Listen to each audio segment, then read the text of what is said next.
Halo, apa kabar? Jumpa lagi di Berita Medan bersama saya, Janet Lee. Sejumlah berita aktual dan menarik akan kami sajikan untuk Anda. Berikut 3 berita utama hari ini. Jasad pria ditemukan dengan 2 luka tusukan di kepala dan leher dalam bangunan kosong di kota Tanjung Balai.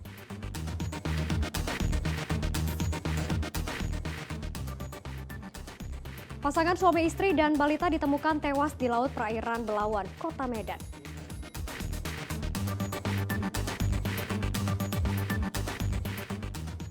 Enam pencuri besi rel kereta api di Kota Pematang Siantar diringkus polisi khusus kereta api saat bertransaksi di lapak barang bekas.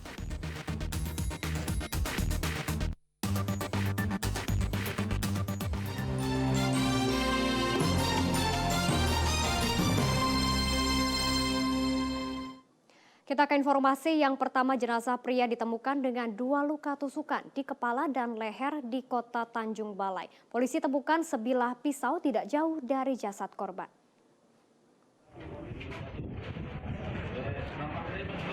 Seorang pria ditemukan tewas di sebuah bangunan kosong Jalan Mangga, Kota Tanjung Balai. Korban bernama Bobby, berusia 38 tahun, warga Jalan Karya, Kota Tanjung Balai. Jasad pria ini ditemukan dengan 2 luka tusukan di kepala dan leher. Petugas Inafis Polres Tanjung Balai memasang garis polisi di sekitar lokasi kejadian. Sejumlah warga dimintai keterangan terkait keberadaan korban. Selain ditemukan beberapa potong pakaian, polisi menemukan sebilah pisau tidak jauh dari jasad korban yang diduga berkaitan dengan pembunuhan tersebut.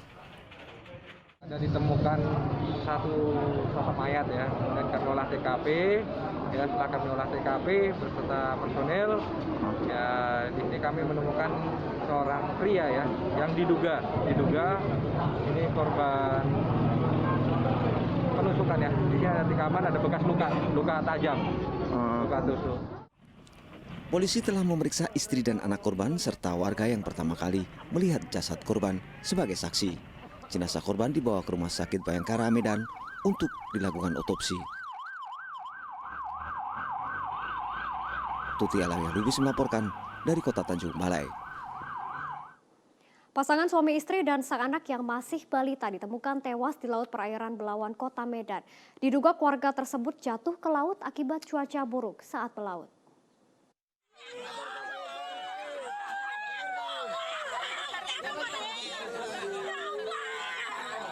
Tangis keluarga pecah saat melihat 2 jenazah pasangan suami istri Farul dan Elvida. Jasad Farul Ulum 26 tahun dan Elvida 24 tahun, warga Kecamatan Medan Belawan, Kota Medan, ditemukan mengambang di laut perairan Belawan dengan kondisi terlilit tali jaring bubuh. Awalnya warga sekitar yang menemukan jasad tersebut melaporkan kepada petugas Ditpol Airut yang kemudian dilakukan evakuasi oleh tim gabungan dari petugas Ditpol Airut dan tim Basarnas Kota Medan. Saat dilakukan evakuasi, petugas terlebih dahulu mengevakuasi jenazah Elvida yang kemudian diikuti dengan mengevakuasi jenazah suaminya atas nama Farul Ulum yang juga ditemukan di lokasi yang sama. Belum ada keterangan resmi dari pihak kepolisian terkait penyebab kematian pasutri tersebut. Berdasarkan keterangan Irfan, kakak kandung Farul Ulum mengatakan sebelumnya pada Selasa malam adiknya dan sang istri meminjam perahu miliknya guna mencari kepiting di laut. Diduga akibat cuaca buruk, perahu yang ditumpangi kedua korban terbalik dan korban tercebur ke laut hingga meninggal dunia. Udahlah bang, aku mau ngangkat bang, kata gue bilang hujan dulu besok aja. Terus coba kan kami pulang dari Polres itu udah nggak nampak lagi dia. Pak, ini korban memang mau pergi melaut? Iya mau pergi melaut dia memang. Tapi kok sama istri? Oh, ada istri mana ya Pak? Nah, itu dia memang sering sekarang sekalian pulang pak, rumahnya kan di Lorong Mati paling ujung. Sementara jenazah Azam, balita 2 tahun putra dari kedua korban tenggelam, juga ditemukan warga pada hari yang sama. Jenazah Azam pertama kali ditemukan oleh Panji, warga Belawan, dengan kondisi tertutup ranting pohon. Mengetahui hal tersebut, warga langsung memberitahukan kepada petugas Ditpol Airut dan langsung dievakuasi ke tempat yang lebih aman. Sebelumnya dicari oleh pihak Ditpol Air Polda Sumut, akhirnya sampailah ditemukan di bibir pantai. Kondisinya sendiri Pak? Kondisi ya itu membaik, nggak parah begitu Pak. Nggak ini ya, nggak kondisinya nggak hancur Bang ya? Nggak hancur. Jadi sampai sekarang ini udah ditemukan semua, Bang? Sudah dari keluarga, dari istri dan bapak sampai dengan anaknya, 3 keluarga udah ditemukan. Meski sebelumnya jenazah Farul Ulum dan Elvida 24 tahun menjalani otopsi di Rumah Sakit Bayangkara Medan, namun kini ketiga korban dibawa ke rumah duka dan disemayamkan di pemakaman kawasan Belawan, Kota Medan. Muhammad Hamdani melaporkan dari Kota Medan. Sejumlah peristiwa penting dan menarik yang terjadi di Sumatera Utara dalam sepekan terakhir kami rangkum dalam Medan Sepekan.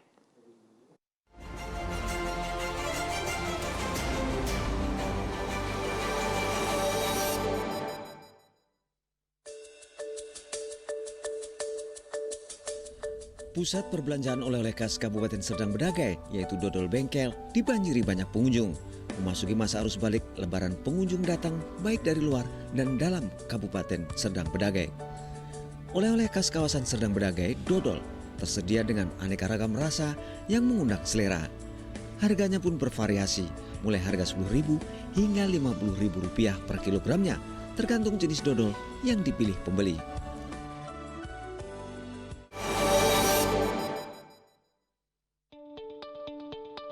Taman Hewan Pematang Siantar atau Siantar Zoo menjadi pilihan sejumlah wisatawan untuk menghabiskan waktu pada akhir pekan sekaligus hari libur Lebaran.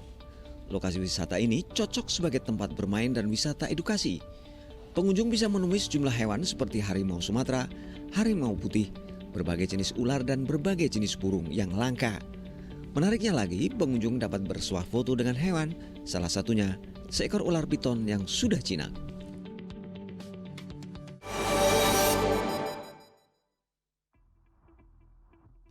TNI Angkatan Laut menyita sebanyak 34 kontainer berisi RBD atau Refined Bleached Deodorant atau minyak goreng di perairan Belawan, Kota Medan. Minyak goreng tersebut diangkut menggunakan kapal Thailand MV Matubung berbendera Singapura dengan tujuan Port Klang, Malaysia. Dari hasil pemeriksaan sejumlah saksi, petugas menemukan dugaan pelanggaran pada dokumen perizinan dan waktu ekspor. Hingga kini barang bukti berupa kapal beserta 34 kontainer berisi minyak goreng masih ditahan di dermaga Pas 2 TPK Belawan.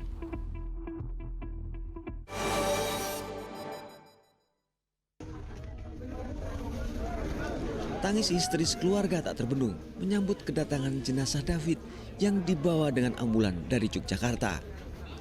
David Sialagan, seorang mahasiswa asal kota Pematang Siantar, menjadi korban pembunuhan yang dilakukan oleh sekelompok orang tak dikenal di Jalan Selokan Mataram, Seturan, Catur Tunggal, Kabupaten Sleman, Daerah Istimewa Yogyakarta pada Minggu dini hari lalu.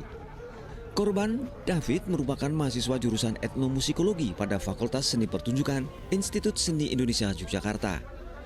Satu rekan David, mahasiswa asal Palembang, tewas dalam perjalanan ke rumah sakit, sementara David meninggal di rumah sakit.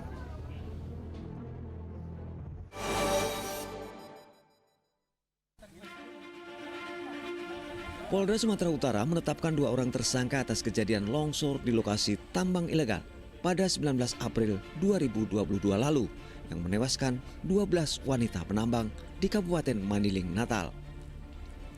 Kedua tersangka saat ini telah ditahan di Mapolres Mandailing, Natal. Sebelumnya 14 saksi telah diperiksa termasuk diantaranya 2 pria yang berperan sebagai mandor para penambang wanita. Dari keterangan saksi diperoleh aktivitas penambangan emas ilegal milik tersangka CP mempekerjakan warga tanpa perlengkapan keselamatan kerja. Tambang ilegal ini telah beroperasi selama 3 tahun. Alur bisnis tambang emas ilegal ini bermuara kepada tersangka AP selaku pengepul. Para pekerja tambang diberi upah mulai ribuan hingga puluhan ribu rupiah di areal tambang ilegal.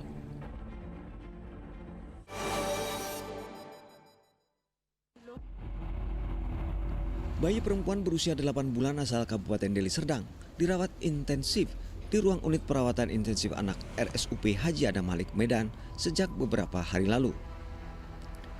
Bayi perempuan tersebut dinyatakan pasien probable atau pasien dengan kemungkinan terjangkit hepatitis akut. Pernyataan berdasarkan gejala dan indikasi yang diperoleh dan setelah pasien melalui serangkaian pemeriksaan di 2 rumah sakit pemberi rujukan. Kini RSUP Adam Malik Medan masih menunggu hasil pengiriman sampel dari Kementerian Kesehatan. Pasien kini ditangani oleh 5 dokter yang merupakan tim khusus penanganan hepatitis akut ANPNAU, bantuan pemerintah Provinsi Sumatera Utara di Rumah Sakit Rujukan Kementerian Kesehatan.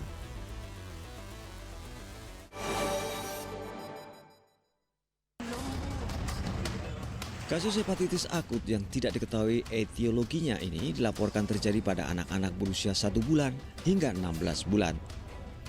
Pasien memiliki gejala mual, muntah, diare berat, dan demam ringan.